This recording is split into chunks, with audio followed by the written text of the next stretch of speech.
In this video, we're going to talk about how to trade the downtrend channel.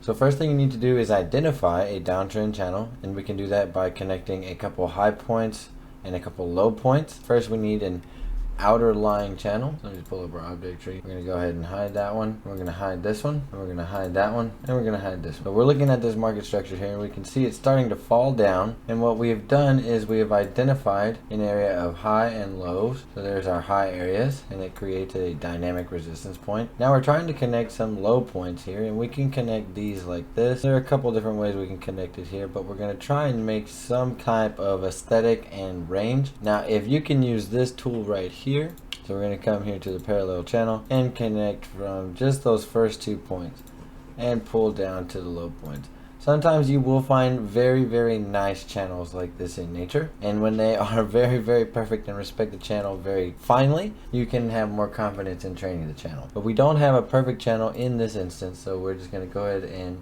use these lines that we have here. So we have the bottom trend line and the top trend line. So we can raise this up to make sure it touches everything here, but that's why we're going to go ahead and give ourselves an inner and outer range. So we've basically cloned this here. We're just going to go ahead and clone, and you can do this however you'd like, but I would like to keep it the same slope. So I've just cloned it and then changed it to a different color. That way I know, or actually I gave it a dashed line instead of a solid line. That way I know it's the inner range. Here's going to be the outer range. This is going to be, because it is a downtrending channel, if it were an uptrending channel, then the lower range and the upper range would be reversed and facing in the opposite direction.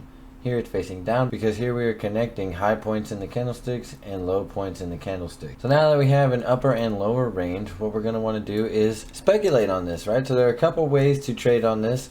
The first way we're going to take a look at is trading with the trend. So it is a downtrend, and we've identified an area for short entries. Now the first way we're going to be able to trade this is by taking our short position tool and trying to find an entry right here with a stop loss above the top of this line, right? Because we've extended this to the very edges and tippy tips of where price is going to be, where price action has happened.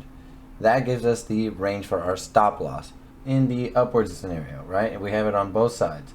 So we're going to be looking for our entries along this point here, and the stop loss is going to be just over that, and also to possibly over recent market structure. So if we're getting in right here, maybe it would be smart to raise the stop loss over here as if it's a false breakout, but then you can start to see your percentage gets a little messed up. So we're not going to worry about going too much into market structure. What we're looking at here is being above the resistance line of the downtrend. So in which case the price pokes out of this resistance channel and breaks above, we don't want to be involved in the short anymore. So now that we have that, we can extend this take profit goal to the range right here that we have specified by our dotted line. So this is going to be our take profit range here. We can have TP1 here and then set up an additional take profit goal at the end of this range and try to catch any additional movements that range to the downside. So now if we are counter trend trading, let's go ahead and take that off. Then we're going to be looking to set up longs at the bottom of this channel right here. So we can set up our long position tool, and we're going to find our entries along this line. That way we can try and get the most ideal entries.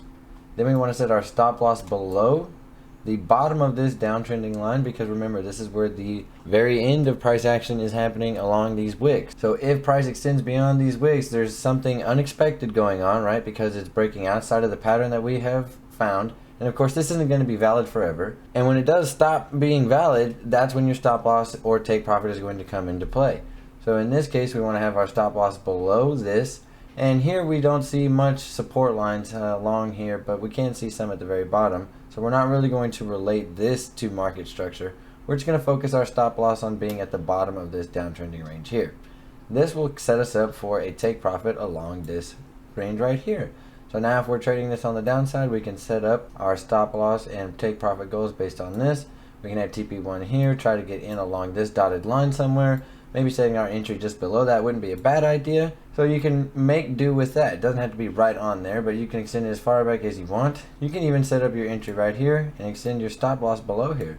So you're only going to get in the counter trend trade if it's an extreme movement, and then you catch those wick entries like that, which sets you up for the best risk to reward ratio. Same thing, so if you were looking at the short position that we were looking at earlier, it didn't have to be right there in that region where I had specified. So this is going to be a good take profit region, but you can set your entry in anywhere into this region right here and try to get the best entry. You can even try to squeeze it, like I said, to the top of that price movement there. Then you're going to really limit your risk potential. So those are two ways to trade a downtrend. Now the third way to trade a downtrend is we are going to actually take this long position.